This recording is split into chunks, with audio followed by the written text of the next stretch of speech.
आठवीं बोर्ड परीक्षा 2023 में जो गणित का पेपर आएगा उसमें अति महत्वपूर्ण प्रश्न देखेंगे इस वीडियो में। क्लास 8th का ये गणित का पेपर, इन सवाल को आप जरूर अच्छी प्रकार से तैयार करना, काफी फायदा मिलेगा आपको।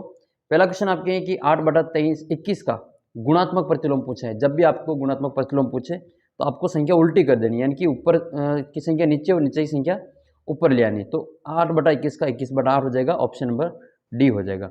लेकिन इसी में आपको योगात्मक प्रतिलोम पूछे या फिर योजित अक्षमक पूछे तो फिर आपको प्लस की जगह पे माइनस कर देना है। तो इसमें आपके गुणात्मक पूछा तो इसका आंसर आएगा 21/8। 1/4 और 1/2 के मध्य परिमेय संख्या बतानी है। तो ये एक तो बड़ी है, ये 3/4 भी इस 1/2 से बड़ी है। फिर हमारे पास में दो संख्या बचती है, 3/8 और 1/8। जब हम 3 में 8 का भाग देंगे तो ये संख्या जो आएगी वो संख्या आपके इन दोनों संख्याओं के बीच में आएगी। तो इसका आंसर आ जाएगा आपके 3/8।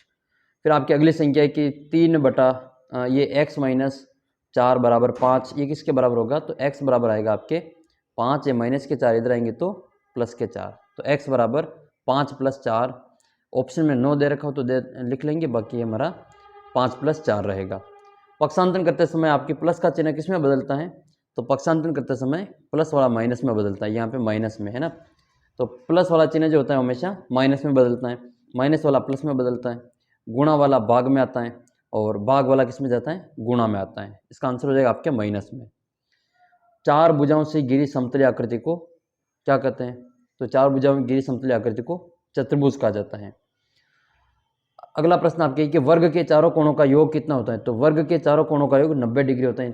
प्रत्येक कोण 90 डिग्री का होता है, चारों कोणों का जो योग होता है वो 360 डिग्री होता है। तो चारों ही कोण का योग पूछा तो 360 है, बाकी प्रत्येक कोण 90 का होगा।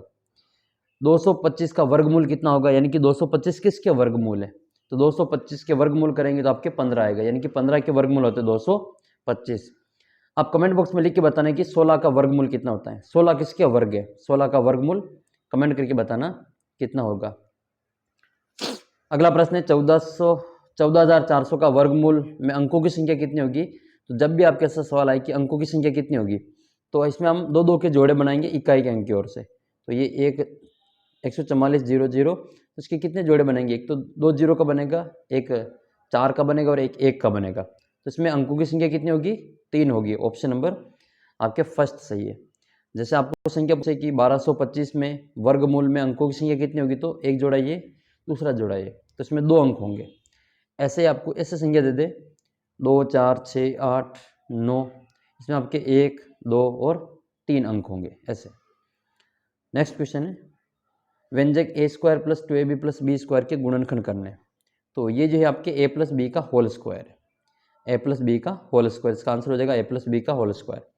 यहाँ पे माइनस होता है, माइनस के 2ab, फिर हम ये माइनस वाला करते हैं और दोनों के ऊपर स्क्वायर है, a² - b² है, तो फिर इसको हम करेंगे a + b और a - b।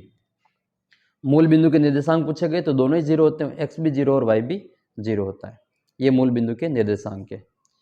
8/5 x² में x² का गुणांक क्या है? तो x² के गुणा वाली संख्या क्या हो जाएगी? 8/5 हो जाएगी। तो जिसका पूछे उसको छोड़ के बाकी सभी लिखना है, तो 8/5 इसका आंसर आएगा। फिर आपके नेक्स्ट क्वेश्चन है 3 की घात 0 का मान कितना होता है? किसी भी संख्या की घात 0 होती है उसका मान हमेशा 1 होता है, चाहे 1 की घात 0 है या फिर 100 की घात 0 है तो भी उसका मान 1 ही आएगा। तो किसी भी संख्या की घात 0 होती है तो उसका मान हमेशा 1 आता है। अब चाहे वो संख्या p और p की घात 0 हो तो उसका मान भी 1 ही आएगा। अगला प्रश्न है 6x + 18xy का सार गुणनखंड बताना है। तो 6x को तो लिखेंगे हम इसमें 2 × 3 × x लिखेंगे, और 18xy को जब लिखेंगे हम 18 को लिखेंगे 2 × 3 × 3 × x × y। अब कॉमन क्या चीज़ है? 2 × 3 दोनों में कॉमन है, तो ये आ जाएगा 2x, 2 × 3 2 × 3 इंटू आएगा हमारा 1 x आ जाएगा इंटू x। तो 2xy इसका 2 × 3 2 × 3 × x, ये हमारा सारा गुणनखंड होगा। 2 × 3 = 6 और x, 6x इसका उत्तर आएगा, ऑप्शन नंबर स में दे रखा है। अगला सवाल है कि 3 से विभाजित संख्या कौन सी है? तो 3 से विभाजितता का नियम ये होता है कि संख्या को जोड़ करके देखते हैं। अगर उनकी जोड़ में 3 का भाग जाता है तो उस संख्या में भी 3 का भाग जाएगा। जैसे 15 में 3 का भाग जाएगा नहीं जाएगा, तो 5 और 1 को जोड़ के देखेंगे 1 + 5 कितना होता है? 6 होता है।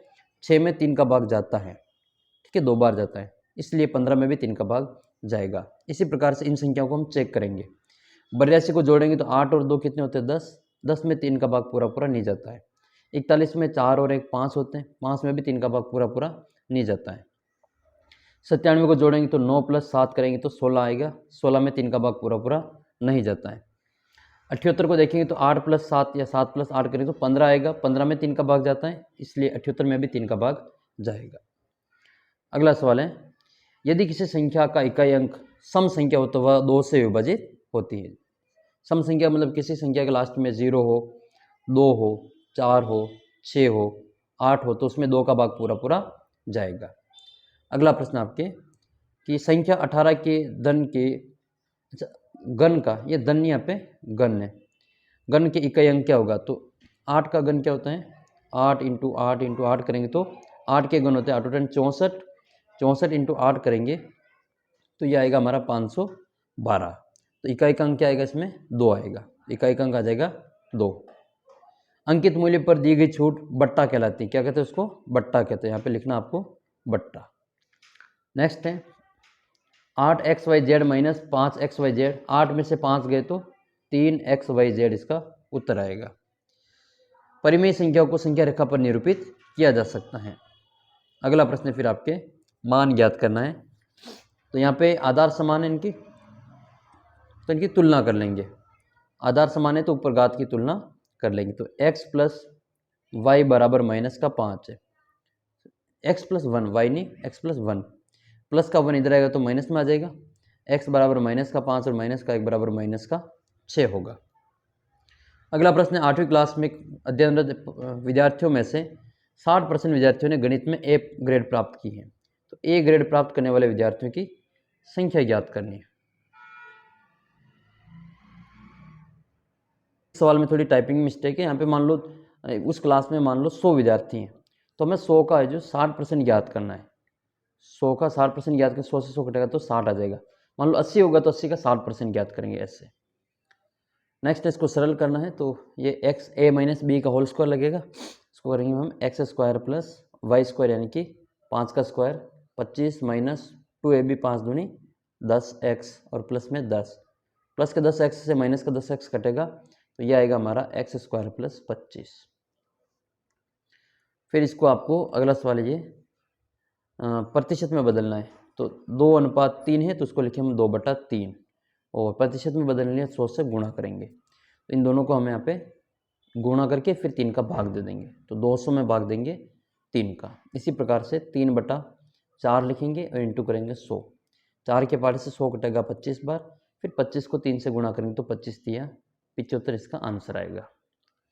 अगला प्रश्न है परिमेय संख्या किसे कहते हैं? तो ऐसी संख्या जिसको हम p/q के रूप में लिख सकते हैं, जहाँ पर p और q पूर्णांक हैं और q का मान 0 के बराबर नहीं होना चाहिए, उसको हम परिमेय संख्या कहते हैं। अगला प्रश्न है 2x - 3 = 7 का हल ज्ञात करना है।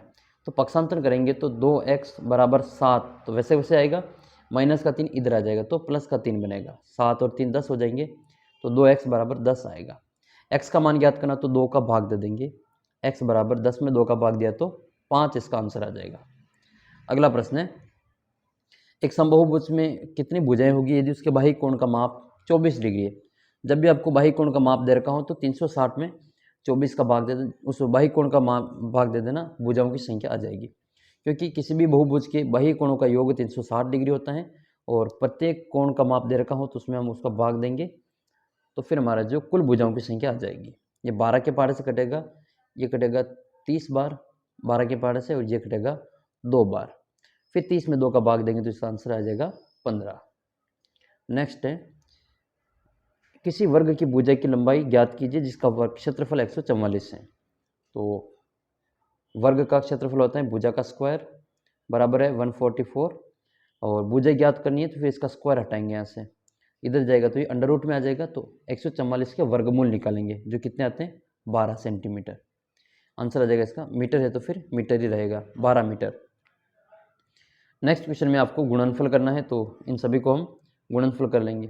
तो ये आ जाएगा 7 को हम दोनों से गुणा करेंगे, x को गुणा करेंगे 7x - y से, फिर प्लस 7y को गुणा करेंगे 7x माइनस वाई से। तो ये हो जाएगा 7x square minus x y, और प्लस में 7 साथी 49 एक्स वाई, और फिर माइनस में आएगा 7y स्क्वायर। ठीक है, इसमें ये माइनस का इसमें कम हो जाएगा एक, तो 48 आ जाएगा। तो x 7x square plus 48 x y minus 7y square इसका आंसर होगा। नेक्स्ट क्वेश्चन है फिर आपको, ये इसमें आपको समांतर चतुर्भुज में कोण x और y का मान ज्ञात करना है। तो इसमें ये समांतर चतुर्भुज में ये वाली भुजाएं बराबर होती हैं। ठीक है, ये वाली भुजाएं इसके बराबर होती है। तो ये वाला जो कोण होगा वो इसके बराबर आएगा, क्योंकि ये वाली जो इसमें अंतर होती है एकांतर कोण, तो ये y का मान कितना आ जाएगा 40 आ जाएगा। और ये पूरा ज्ञात करने के लिए ये वाला ज्ञात कर लेंगे, ये आ जाएगा 180 में से 70 को घटाएंगे तो 110 आ जाएगा। इन दोनों को जोड़ेंगे तो ये 110 के बराबर होगा, तो इसका मान हमारा 70 डिग्री आ जाएगा। अगला प्रश्न आपके ए और बी का मान बताना है, और 7 और 2 को जोड़ेंगे तो 9 आएगा। फिर 9 में 3 जोड़ेंगे तो 12 के 2 आएंगे, हासिल का 1 आएगा, 6 और 1 7 आएगा। तो ए का मान तो आया हमारे पास में 9 और बी का मान आया हमारे पास में 7। 18 नंबर क्वेश्चन में एक आयत दे रखा है, इसमें आपको x का मान ज्ञात करना है। ये कह रहे हैं कि एच ई बराबर 2x प्लस 4 है और ओ पी बराबर 3x प्लस 1 है। तो x का मान ज्ञात करना है। आयत में आमने सामने की भुजा बराबर होती हैं, इसमें ई एच और ओ पी इसमें बराबर है, तो यह आ जाएगा 3x प्लस 4 बराबर 3x प्लस 1। इस 1 को इधर ले आएंगे और इस 2x को उधर ले जाएंगे, तो यह आ जाएगा हमारा 3x माइनस 2x बराबर 4 माइनस 1। 3x में से 2x गया तो 1x बचेगा, और 4 में से 1 गया तो 3 बचेगा। x का मान कितना आएगा 3 आएगा। नेक्स्ट है फिर, रेहाना ने एक कूलर 10% वेट सहित जो 3,300 रुपये में खरीदा, और वेट जुड़ने के से पहले कूलर का जो कुल मूल्य ज्ञात करना है। वेट का मतलब इसमें छूट दे रखी है ना, छूट नहीं, वेट का मतलब अतिरिक्त उसमें लगेगा टैक्स। तो ये मान लो उसका 100 रुपये है तो उसको देना पड़ा 110 रुपये। तो किसी भी मूल्य का आपको 110% इसमें दे रखा है कि x का जो 110% है वो कितना दे रखा है, वो दे रखा है आपको 3300 रुपये। ठीक है, इसमें से आपका 1 0 से 1 0 कट जाएगा, और 11 के पार से ये 30 बार कट जाएगा। फिर 30 को 100 से गुणा करेंगे तो 3000 इसका उत्तर आ जाएगा। और बाकी के जो सवाल है वो एक इसमें ग्राफ बनाना है, और इसमें आपको किसी दो का गुणनखंड करना, जो कि हम अगले वीडियो में देखेंगे। तो मिलते हैं आपको अगले वीडियो में एक अगले मॉडल पेपर के साथ में। तब तक चैनल को सब्सक्राइब कर लीजिए और व्हाट्सएप ग्रुप को ज्वाइन कर लीजिए।